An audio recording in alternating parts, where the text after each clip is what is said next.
How to make your reels for friends on Facebook mobile. Hello guys, in today's video I'm gonna show you how to make your reels for friends on Facebook mobile. First thing we're gonna do is go to Facebook and then click these three lines and go down until you find settings and privacy, and then click settings and then go down again and you will find here posts. Click on it and click who can see your future reels,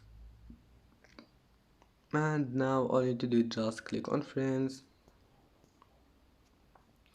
and just go back and it will be saved. And that's it for today's video.